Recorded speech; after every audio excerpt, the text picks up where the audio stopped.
Congress party లీడర్లకు అర్థం కాని సంగతి ఏంటంటే కాంగ్రెస్ పార్టీ లీడర్లు చాలా తక్కువ మందిని కలుస్తారు. ఆర్టీసీ డ్రైవర్, ఆర్టీసీ కండక్టరు రోజుకు 100 మందిని కలుస్తారు.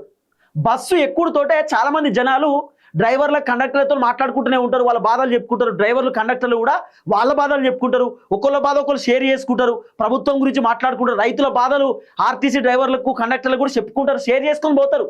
డ్రైవర్లు కండక్టర్లు రోజుకు 100 మందిని చూస్తారు, జనాలని కలుసుకుంటూనే ఉంటారు, మాట్లాడతారు. డ్రైవర్కి తెలుసు బాధ.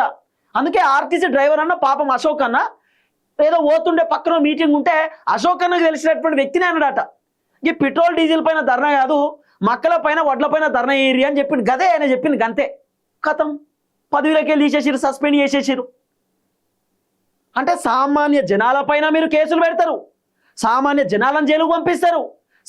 సామాన్య జనాలు సాధారణమైనటువంటి వ్యక్తులు ప్రశ్నిస్తే వాళ్ళను విధులకి తొలగిస్తారా? ఎట్లా అంటే మిమ్మల్ని ప్రశ్నించొద్దు, మీరు వడ్లు కొనకపోయినా జై రేవంత్ రెడ్డి, జై జై రేవంత్ రెడ్డి అని చెప్పాలా? మీరు రైతు బంధు ఇవ్వకపోయినా మా రేవంత్ అన్న జిందాబాద్ అనాలా? నువ్వు రుణమాఫీ సక్కా చేయకపోయినా మా రేవంత్ అన్న గొప్ప వీరుడు ధీరుడు అనాలా?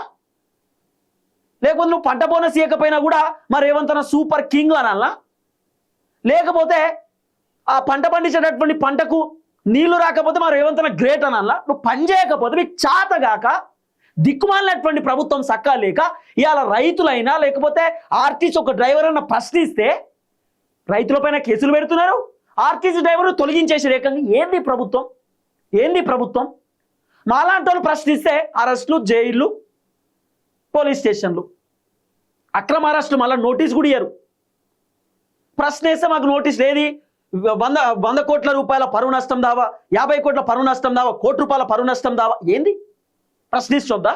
ప్రశ్నిస్తే తప్ప, మాట్లాడితే తప్ప? ఏంది తెలంగాణలో అసలు ఏంది? అసలు ఈ ఆర్టీసీ డ్రైవర్ అన్నను ప్రభుత్వం తొలగించినటువంటి దాంట్లో ఎట్టి పరిస్థితిలో జనాలు ఒప్పుకోరు. రైతన్నలు అయితే అసలే ఒప్పుకోరు, రైతన్నలు పూర్తి స్థాయిలో ఒప్పుకోరు. ఆ డ్రైవర్ అన్నను తొలగించడంలో జనాలు కూడా బాధపడతారు.